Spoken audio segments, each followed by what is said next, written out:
H386 is about access to farmland, and we had some conversation about it. We've taken some testimony, and the role that Land Trust currently plays in helping farms transfer from one owner to the other came up. So we wanted to just hear your thoughts. Yeah, that's great. Thank you for having me, and thank you, Representative Supernaut, for introducing this bill. And I had a chance to listen to the testimony from last week of Liz and Jake and Nikki. Yeah, it was really helpful, I think, in sort of framing out this conversation.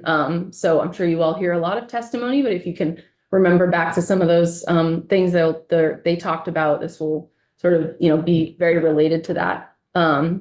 So yeah, I'm Maggie Doan and I live in Huntington, Vermont. But I work from home and out of our Richmond office for VLT, working for the Farmland Access Program. And before this role, I farmed myself in South Royalton, in Ferrisburg, in Starksboro, and I also worked at the Intervale Center and did manage the Vermont LandLink website for about 6 years prior to a little hiatus out of Vermont and then back for this position. So I've been working in this realm of farmland access for a long time, and yeah, so I'm excited to talk to you all more about it. So just a little bit about Vermont Land Trust generally. Our purpose, we've been around since 1977, is to help people protect, care for, and connect to the home we share. So we do a lot of different work, a lot of different conservation and land-related work. I'm going to talk specifically about agriculture and specifically about sort of farmland access and the way in which we work with new and beginning farmers and exiting farmers. But just, I'm sure you all know about a lot of our other work. So just some highlights around kind of the work around agriculture that we did in 2024. So we conserved close to 9,000 acres total. And again, that includes forest land, public land, and 2,400 acres of that is farmland. So we do a lot of our work is specifically working with farms. We help 7 families buy farmland, and we protected 38 miles along rivers and 250 acres of wetlands. Those are mostly on farms. So the way in which I think about a lot of my work is layering on farmland access, farm viability, along with some of this ecological protection work, some restoration work. So a lot of it's happening simultaneously. And just a map here to kind of show, how our work is across the state. And so then a bit about the Vermont farm landscape. You all probably know a lot of these things, but kind of the moment that we're in right now, we're seeing increasing farmland values. Jake spoke to that in his presentation. We're seeing a consolidation and decline in the number of dairy farms.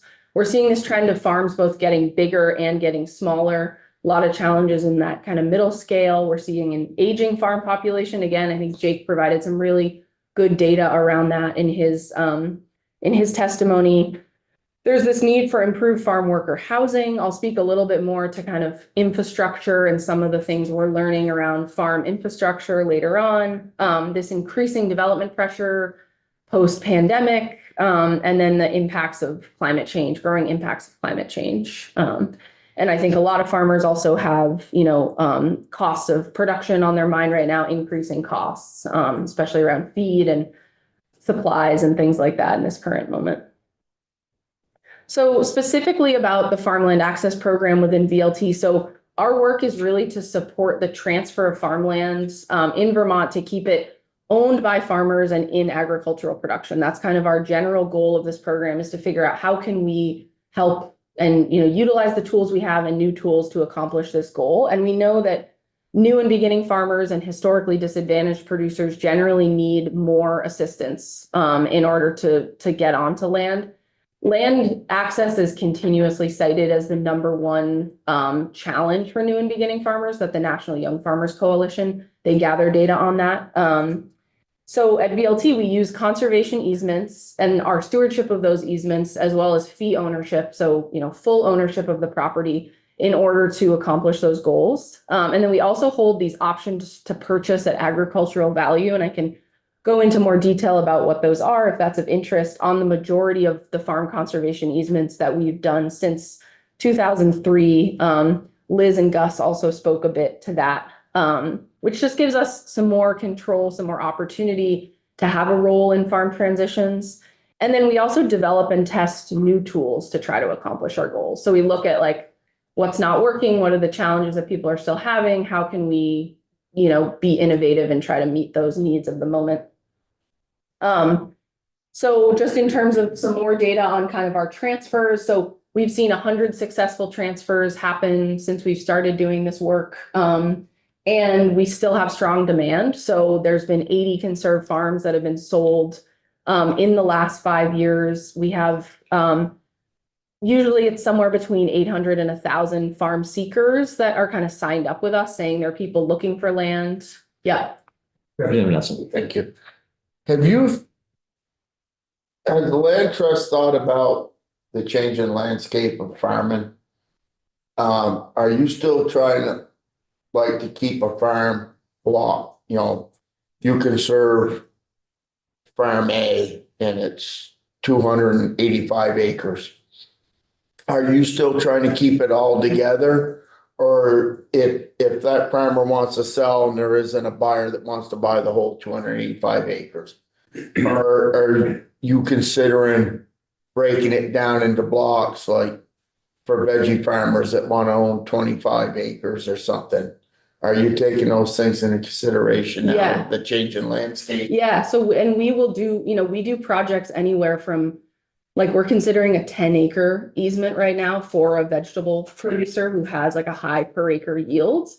So we're doing projects, from that's very small, but we regularly do 17 to 20-acre parcels all the way up to large. And then we also do consider, most of our easements allow in our sole discretion subdivision, as long as we can get information from potential buyers that there can be, that those individual units can be viable farm businesses. So Okay, that's a place where we work really well with the viability network, where we say, okay, this producer is interested in buying this 50-acre piece, and work with a business provider, somebody in that network that Liz manages, somebody at NOFA or the Intervale Center or UVM Extension, and develop a business plan for this 50 acres so we can see that this could be viable on its own. so you would take a farm that of the devil in the room, a big dairy farm doesn't want to buy this farm that's out there and it's about impossible to go in there and start milking 50 cows and survive it. Yeah. So your VLT is now amendable to blocking that out. Yeah, it for depends on. for other farm operations. Yeah, it depends on the easement. So every easement is, unique in terms of certain easements require a higher level of approval for doing subdivisions, and others it's just VLT's discretion. Some have pre-approved subdivisions. So it's hard to say blanket because it depends on the specific conservation easement, but it's certainly something we consider, we take into consideration. And we'll consider if it is about creating multiple farm units. If it was just about selling a parcel to somebody for just a house site or something like that, that would be more difficult. But if we can see, okay, this farmer has come to the table and they want to do this on this piece, and this person wants to buy this piece for this other business, and we feel like those are both, viable uses for the long term, then we do consider that. Okay. I feel like one of the things that's so difficult is that we have to consider both the scenario at hand and also future owners. And so we hear from some producers that we need, they need more land and they need, in order to be viable. And we hear from other producers that they need smaller acreage. And so just trying to meet all of those different farm types and their needs, and really trying to say, like, what is a viable, like, block of farmland? Yeah. Representative Lipsky. Maddie, I've seen what I call a real paradigm shift with Vermont Land Trust. I think it's very positive in the last 15 years, where there's always folks on conserving larger blocks. But I participated in when they first thought of accepting a smaller farm. It's in Nebraska Valley, Mm-hmm. Longland Farm. Yes. Yeah. Very successful. In our committee, with our leadership and the committee and membership, there's been a focus and an observation, large farmer, small farmer, that the trend is for food production and diversified forms of production, the need for these smaller blocks. And I think this bill under Vice Chair Supernut's leadership is we really want to encourage these options. And I've found VLT, their shift and outlook to be very much moving in the direction where I think this committee wants to go. So you might confirm that with everything you've articulated. And yes, there's some conditions that there may be existing easements that may be more difficult than others, but I found that you wrote in conditions in recent transfers that really enhance those opportunities. Representative O'Brien? Maggie, have you tried any sort of pilots or models? I know this committee last week, we were saying, what would a 100-acre farm split into, say, 10 houses with 10 acres each, you know, sort of like the entry level or first homeowner type thing. And since we need housing, we have all these young farmers who want to get on the land instead of just having one forever farm for one couple, you know, here you could do 5 or 10. And just as a model, is that something that's a conversation at VLT and VHCB probably too? Yeah, not subdivision in that way, but we are like actively working on projects that are thinking about how do you get multiple producers onto a larger piece? How do you exclude some amount of land to consolidate housing and try to also then consolidate as much, you know, conserved land block as you can in order to help with you know, productivity and efficiency of the farm. So we're involved in a few projects now that are looking at sort of multi-farm on larger pieces. And it's certainly a desire that we hear a lot from the farm seeker community, I think, to address both sharing of resources, mental health and isolation. So, and I think the question is really like, how do you facilitate a process so that, you know, a lot of it comes down to the people, right? And like, can the people be like, do people have the same vision, and how can they implement that? And I'll talk a little bit about our kind of revolving loan fund and our lease to own model, which is kind of new since like 2019. That's really meant to give projects like that time to evolve. So we have 15 million in debt capital that's available to buy and hold farms. So VLT has always had projects where we've had to say, in order to make this happen, we got to buy this and own it for a couple of years. And right around the time I came on, around 2019, we said, what if we really raised some more capital so we could do this more proactively? We could hold the properties for longer. So instead of holding them for 6 months or a year while we waited for conservation funding to come through, we said we're going to give people a 3 to 5 year like runway to get into an ownership position. So we currently, since 2019, we've bought 12 farms for these they're leases with an option to purchase. So the farmer has a option to buy the property over the whole 5 years of their, you know, lease period. And the leases vary in length depending on the needs of the farmer and the needs of the project. But it allows us just to give people that runway. And it was really in response to farmers saying, like, there's some lease opportunities, there's really not enough, but there's some. And then there's these things where you have to get in and you have to be ready to buy something right away. And in order to qualify for a lot of lending, you need at least 3 years of farm ownership experience. And that's a real hurdle for people. And then I think people also it's a lot to do at once. If you're buying a dairy farm, you're buying cows and equipment and the farm, and it's just a huge amount of debt for people to take on. And so this was a way to try to address that. And so, and what we've come to discover is that has also given some of these more innovative models the opportunity to sort of determine what their structure should be, you know, what their like legal structure should be, how they should be governed, how they're gonna like have revenue, how they're gonna share space. And so it's a bit of this like patient capital to let some of those projects evolve. Yeah. So yeah, just this middle section around our pipeline. So we have close to 50 projects in our pipeline to conserve, and 12 of those are what we consider to be a farmland access project. And then we're able to do these retroactive. So OPAV is that option to purchase at agricultural value, which is part of all of our new farm easements that we do. And we have some funding through VHCB to be able to retroactively acquire one of those options to purchase, which can, as part of a farm transfer. And so that can really help to bridge that gap between what the seller needs to get and what the buyer is able to pay coming in. So it's another lever we can pull to bring resources at a time where those are really needed.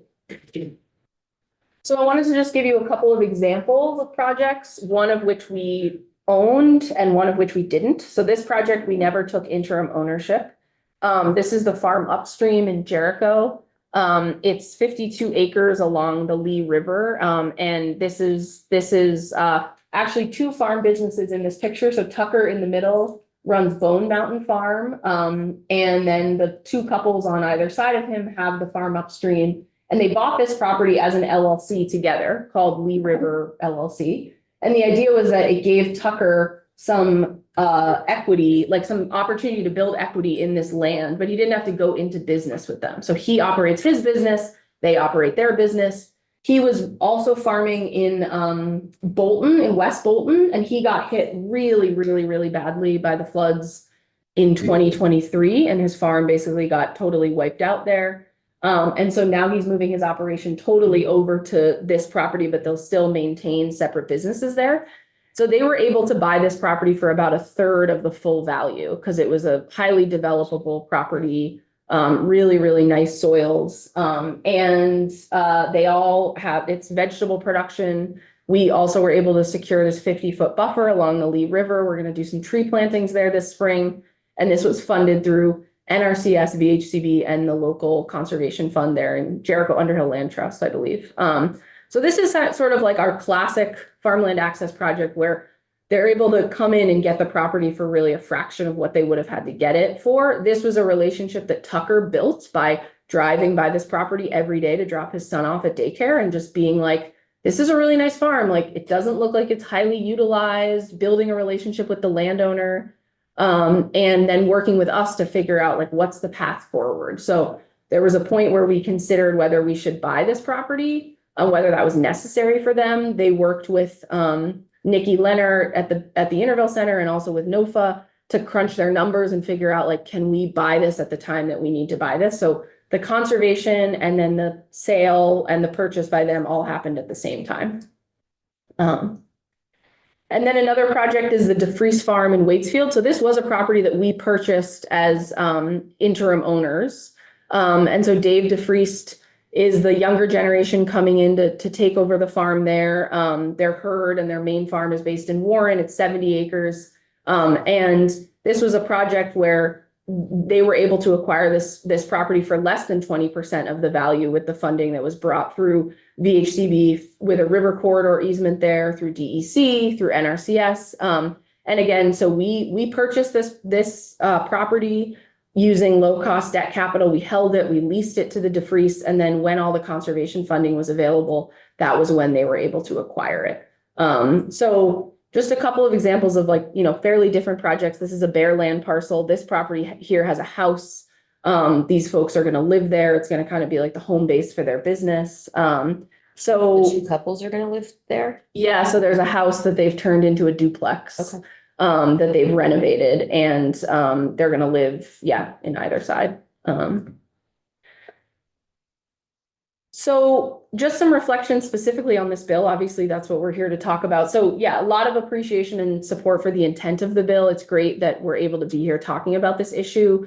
I think the main things I want to convey to you all is that we have this strong existing service provider network that, you heard about last week that we're very much a part of. I think that network continues to need more resources, more professional development. Jake mentioned the farm to plate study that said, we need probably 6 more full-time equivalents doing farmland succession and transfer work. And I really am excited about the idea of a study to look at tax incentives for farmland transfer. There's an interesting program in Minnesota that I've looked at for a long time that incentivizes landowners to sell or lease their real estate to new and beginning farmers, and they get a tax credit for that. And so I think there continues to be a need for legal tools and funding to continue to impact the actual cost of land. Conservation does a lot. We have a huge impact. There's so many farms I can think of that really like it would have been a much larger hurdle for them to start their farm without that conservation funding, but land prices continue to increase. And I think we continue to need to be innovative and think about models like this interim ownership that we're doing, like other ways to try to think about, you know, how to make the cost of land more accessible for folks. That's another interim ownership. Yes, exactly. And you're in your neck of the woods. Yeah, this is the Chapman Farm, Hal Holstein Farm in Tunbridge that we acquired in 2021. And are working with the White River Land Collaborative to sort of give them some time to figure out a collaborative model to eventually acquire this property. Yeah. Big, beautiful barns there, a lot of infrastructure. Yeah. So I want to just briefly touch on some strengths and some weaknesses, or some needs, I guess, of this work. So the first bullet I've already talked about, but I think I also want to underscore this effective collaboration with conservation. So farm viability and conservation like really work hand in hand. I think of a lot of those viability providers as just as much my colleagues as people within VLT. So we're trying to layer on those services. Vermont Land Link is this, you know, really great resource that I think we need to continue to drive people to figure out how do we remove barriers to getting things on that website. I think the presence of the Land Access and Opportunity Board gives us a place for some of these innovative ideas to emerge. And then I think the interest rate buy down programs that we've had in the past through VITA, I think are also really, really helpful for people. This is Boneyard Farm, the Doyles up in Fletcher. And then around needs. So I think this, yeah, the expertise and capacity around transfer planning, as Liz spoke to, just continuing to build that professional development network, as well as the legal and tax assistance, consistent funding for Vermont Land Link to just know that that website is going to be able to be, it's a resource for so many people, so many other organizations. These financial incentives for sellers, you know, we see a lot of people who ultimately like their retirement is tied up in their land, and they're in a really tough position of wanting to do something to help someone, but also wanting to, you know, needing to take care of their family and their financial needs.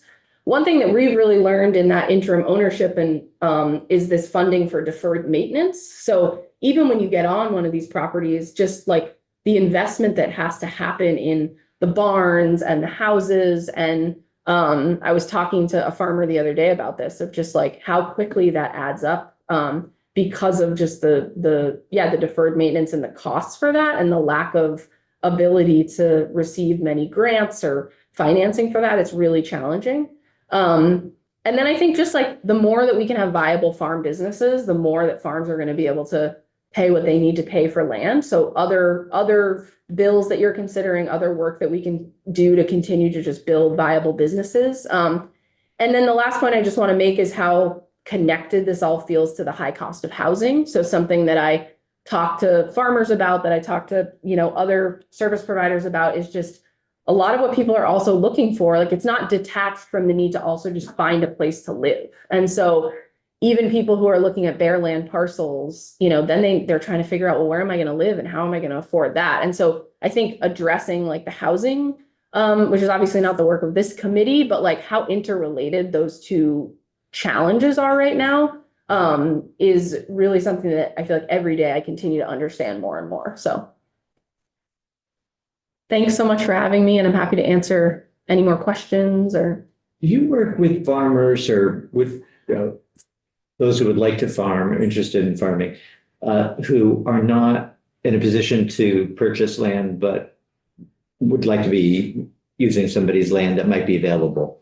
So connecting people who aren't interested in buying and selling, but leasing. Yeah, so we certainly hear from those people. And generally what we do is try to connect them to Vermont Land Link as the place to, you know, if it's a landowner, and especially if they're not on conserved land and they just reach out to us because they're, like, I was just talking to a woman about this in Cornwall. is interested in making their land available, that's where we really try to connect them with Vermont Land Link and say, there's this resource where you can, put your property up on there. And there's another great organization called Land for Good that provides a lot of resources for specifically non-farming landowners who want to provide their land to farmers to try to help them understand, like, what does that actually mean? What's reasonable? And so I do provide technical assistance to those landowners and say, here's some resources. And if there is a farmer that I'm aware of that's in that general area that could be a good match, I always do kind of make those connections. But I always try to be clear with people too, like, I know a lot of farm seekers, but I don't know everybody. And that's why I think, especially around like fairness and equity, Vermont Land Link is so important in that, like, there's a certain amount of matchmaking that can be done, but the more that we can have like a clearinghouse where it's a place that goes online and anybody can see it, I think that's gonna reach the largest number of people. And the land link could be that, or maybe it is. It is that, yeah, and I think it's just a matter, like what Nikki was speaking about continuing to try to educate landowners about, there is some hesitation sometimes to put your property up on there because people feel like this is so public, and so we do talk about other strategies like utilizing other, more local forums, but also try to educate people on ways they can, they could just tell people we're looking for proposals and they're due on this date, and so that they're not getting inundated with calls. And there are a lot of success stories of that website, and I heard some great comments from you all to continue to lift up those success stories and share those with people so they know it's effective. Actually, this property, these guys, Old Road Farm in Granville, they found their property on Vermont Land Link in Granville. And I worked with them when I was at the Intervale Center on, getting them connected with the Vermont Land Trust. So it's a really great story of like all those resources coming together. They found it on Land Link. It wasn't a vegetable farm, but it was really great soils. VLT conserved it and they were able to get on it for, a fraction of the cost. And now they're there and they've been utilized, lots of different service providers, Intervale Center, NOFA. So, yeah. We heard, I know we're running past noon, so we should wrap up, but you had mentioned and we had heard that there was a shortage of everybody and everything, it seems, but particularly of legal advice and tax advice when you're transferring land. And sounds like you're confirming that. I don't know what the solution is, whether there's a solution that we can help expedite, but something that seems to, Yeah. everybody's bringing that up. Yeah, certainly. I mean, I think just like, the lack of rural lawyers in general is related to this. And I think, there is one of the great things that the Viability Network does provide. It doesn't address the lack of people who have the skills, but they can fund a certain amount of not actually legal work, but like legal advice. So talking to farmers about, hey, here's some considerations you should think about, whether it comes to your operating agreement or your lease, and then just make that connection. And it's just a bit of like, it's almost like a cost share. It's like, we're going to fund this portion of the legal work and you're going to pay for this portion yourself. But, it just helps to reduce that. And I think that there are probably people who are interested in doing this work, and it's about sort of bringing them into the network and even providing the lawyers and the accountants with some advice and technical assistance from the service providers in the network to just help to make sure they understand the situation. And yeah. Just quickly, have we identified sometimes not a farm, but essentially farm worker housing, that might be contiguous to a farm, and because there's such a shortage of that too. And so you're like, oh, here's a 3 acre, lot with a house. It'd be just a natural for farm worker housing. And I didn't know how easements might work on that. Yeah, I mean, the housing component is certainly something that we think about. And when in easement design, we really try to talk to the farmer about like, what's the intention of this? Okay, you want to do, we're talking with one farmer now, they're interested in doing like almost like a little community land trust housing thing. And it's like, that should not go on the conserved land. Like, let's be really smart in the design of this. We really support that. But it's not our like work. And so let's focus on the piece of land that makes sense to be conserved and where you're clear about the restrictions that are gonna be there and then focus the housing here. And then I also, I mean, I was talking to a farmer who's selling their conserved land in central Vermont a couple days ago, and they're also selling their house and they also own another house. And so part of what I was trying to understand was like, okay, you're selling this 150 acre bare land parcel. It's got a couple barns, but doesn't have a house.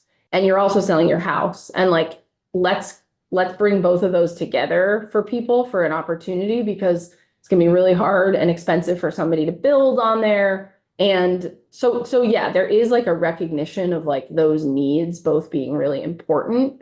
We're not obviously housing developers or experts in that, but in the easement design piece, really trying to think about like, what are your goals? What are your intentions? And let's be smart about the way we set it up so you don't run into trouble down the line. Yeah. And it's like, some people really want housing. Some people really don't want housing. So again, it's like trying to meet this, like our clientele has a very wide array of needs. So trying to meet all those different needs. Yeah. Hey, I really appreciate you coming in and giving us a little more to think about, and we'll continue this discussion. Yeah. Thanks for having me. I'm probably between lunch, so. Yeah, we are gonna break for lunch.